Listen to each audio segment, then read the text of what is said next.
नमस्कार, मी शिवानी स्वामी. बांगलादेशमध्ये सध्या जी परिस्थिती चालू आहे, त्याच्यावर आपण थोडी नजर टाकूयात. बांगलादेशच्या पंतप्रधान शेख हसीना यांनी त्यांचा पदाचा राजीनामा दिलेला आहे आणि त्या देश सोडून निघून गेलेल्या आहेत. तेथील विद्यार्थ्यांनी जे आंदोलन केलेलं आहे, त्याला आता हिंसक रूप धारण झालेलं आहे आणि तेथील जे आंदोलक आहेत, त्यांनी पंतप्रधानांच्या अधिकृत निवासस्थानावर देखील काय केलेलं आहे, कब्जा केलेला आहे.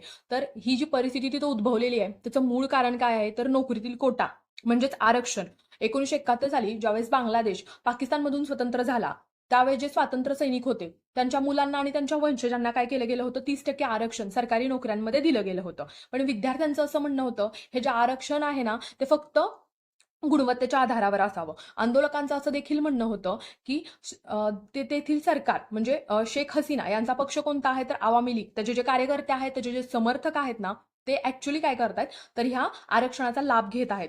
ही जी आरक्षणाविरोधी ही जी मोहीम आहे, ही अनेक वर्ष चालू होती आणि या विरोधात तेथील विद्यार्थ्यांनी 2018 साली आंदोलन केलं. 2020 साली शेख हसीना यांच्या सरकारने पूर्णतः बांगलादेशमध्ये असणारं काय केलं, आरक्षण रद्द केलं, पूर्ण आरक्षण रद्द केलं. त्या विरोधात स्वातंत्र्य सैनिकांचे एक वंशज आहेत, त्यांनी हायकोर्टामध्ये एक याचिका दाखल केली आणि त्याच्यावर सुनावणी देताना 5 जून 2024 रोजी हायकोर्टाने असा निर्णय दिला, की त्यांनी पूर्णतः पहिलं जे चालू होतं आरक्षण ते लागू केलं आणि सरकारचा निर्णय रद्द ठरवला. आणि या विरोधात विद्यार्थ्यांनी परत आंदोलन केलं आणि विद्यार्थ्यांनी हायकोर्टाविरोधात सुप्रीम कोर्टमध्ये अपील केलं. सुप्रीम कोर्टाने 21 जुलैला त्याच्यावर सुनावणी दिली. 21 जुलैला त्यांनी त्यांचा निर्णय सुनावला.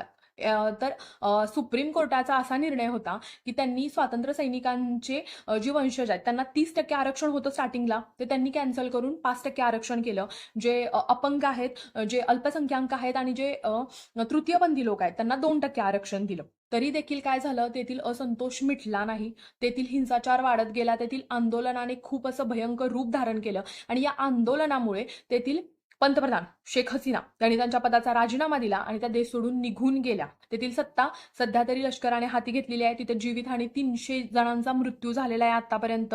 तर तिथे असा प्रश्न उपस्थित होतोय, की एका मोठ्या नेत्याच्या चेहऱ्याशिवाय लष्कर ते आंदोलन कंट्रोल करू शकेल का? सध्या तरी बांगलादेशचं भविष्य हे अंधकारात जात असताना आपल्याला दिसत आहे. तर तुमची काय प्रतिक्रिया आहे या गोष्टीवर, तुम्ही मला कमेंटमध्ये नक्की सांगा. असेच इंटरेस्टिंग व्हिडिओ पाहण्यासाठी तुम्ही माझ्या चॅनलला सबस्क्राईब करा. Thank you for watching.